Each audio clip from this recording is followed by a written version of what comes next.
anak-anakku sekalian, apa kabar? Semoga kalian semua sehat-sehat ya. Kali ini kita akan belajar mengenal Kingdom Monera dan ciri-ciri bakteri. Yuk kita pelajari bersama. Apa benar, Bu? Bakteri ada di mana-mana. Benar sekali, bakteri itu ada di mana-mana, bahkan ada yang menempel pada tubuh kita. Kamu tahu, bakteri itu ternyata masuk dalam Kingdom Monera menurut sistem klasifikasi 4 kingdom oleh Herbert Copeland maupun sistem klasifikasi 5 kingdom menurut Robert Whittaker. Kingdom Monera itu apa, Bu? Ayo simak penjelasan Ibu. Monera berasal dari bahasa Yunani moneres yang artinya tunggal atau single. Hal ini merujuk pada sel bakteri yang tersusun atas sel yang tunggal yang prokariotik atau tidak memiliki inti. Jadi, Robert Whittaker mengelompokkan organisme ke dalam 5 kingdom yaitu Monera, Protista, Fungi, Plante, dan Animalia. Organisme bersel tunggal prokariotik, misalnya bakteri, Archaebacteria, dan Cyanobacteria, kemudian digolongkan ke dalam Kingdom Monera.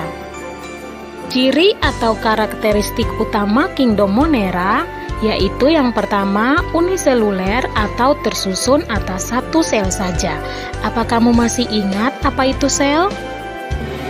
Sel adalah unit struktural dan fungsional terkecil penyusun tubuh makhluk hidup.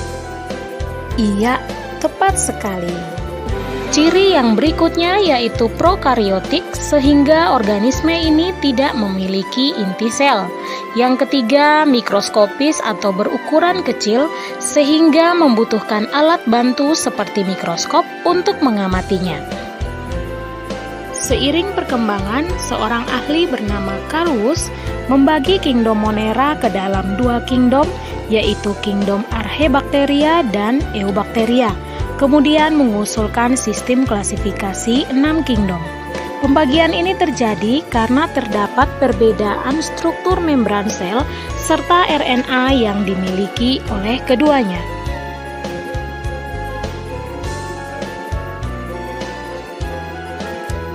Kata Archaebacteria berasal dari bahasa Yunani archaio yang artinya kuno.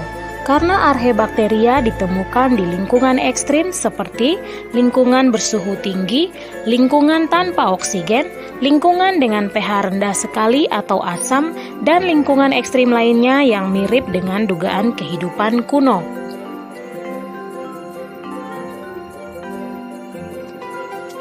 Eubacteria berasal dari bahasa Yunani dari kata eu yang artinya sejati. Jadi Eubacteria adalah bakteri sejati dan bersifat kosmopolit atau dapat hidup dimanapun, sehingga kita dapat menemukan hewan ini dengan mudah. Karena adanya klasifikasi 6 kingdom ini, maka pemakaian nama Monera sudah jarang digunakan. Umumnya lebih sering disebut sebagai prokariotik. Kemudian oleh Carus dan ahli sistematika lainnya mengusulkan menjadi sistem 3 domain karena mencerminkan 3 garis evolusi. 3 domain tersebut adalah bakteria yang beranggotakan Eubacteria, Archaea yang beranggotakan Archaebacteria, Eukarya yang beranggotakan Protista, Fungi, Plante, dan Animalia. Domain bakteria dan domain Archaea merupakan domain prokariotik, sedangkan domain Eukarya merupakan domain eukariotik yang memiliki membran inti dan inti sel.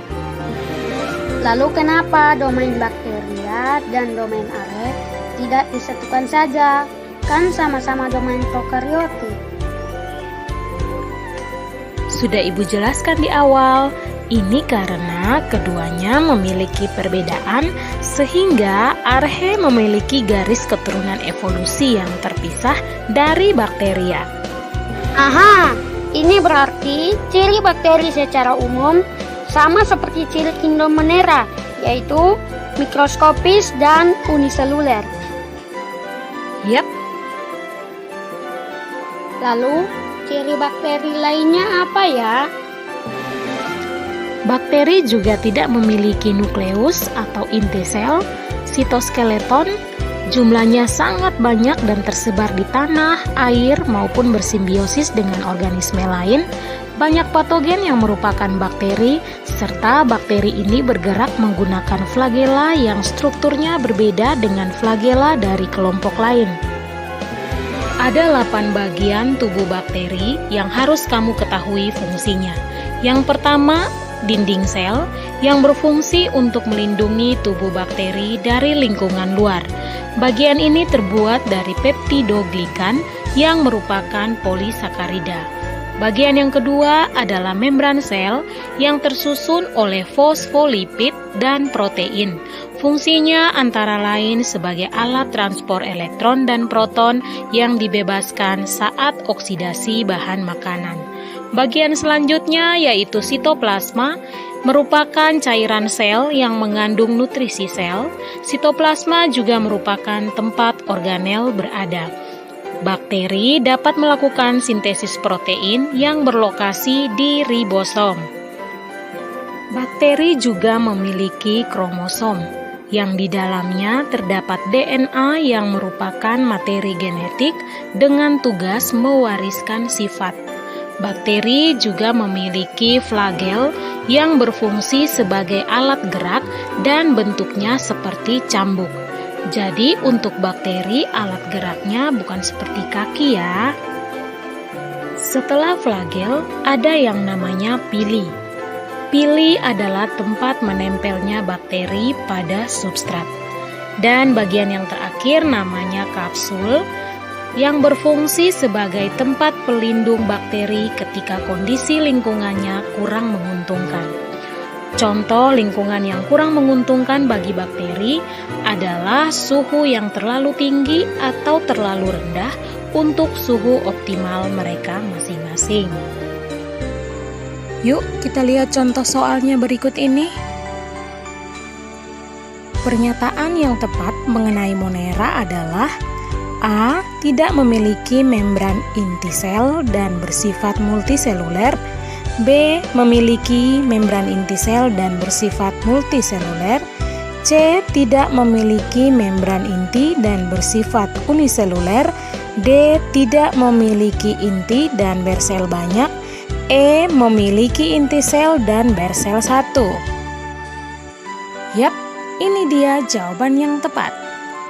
Pada klasifikasi 6 kingdom, Monera dipisahkan menjadi 2 kingdom yang berbeda karena memiliki perbedaan A. Struktur membran sel dan RNA. B. Struktur membran inti sel. C. Cara reproduksi. D. Jumlah sel tubuh. E. Cara beradaptasi. Dan jawaban yang benar adalah perhatikan jenis-jenis kingdom makhluk hidup di bawah ini.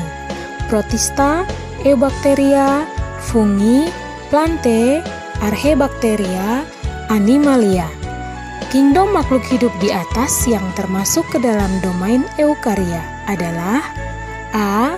1, 3, 5, dan 6. B. 1, 2, 4, dan 6. C.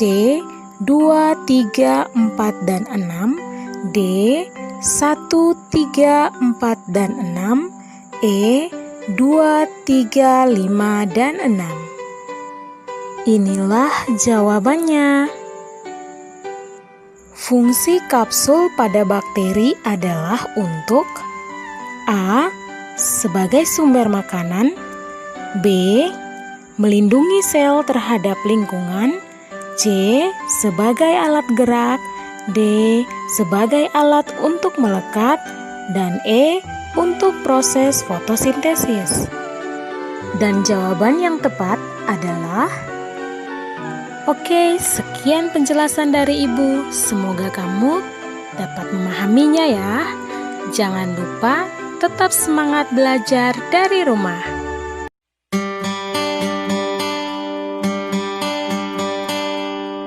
Terima kasih banyak kepada Gumun dan juga kepada PGSI yang sudah menyelenggarakan kegiatan yang sangat bermanfaat ini.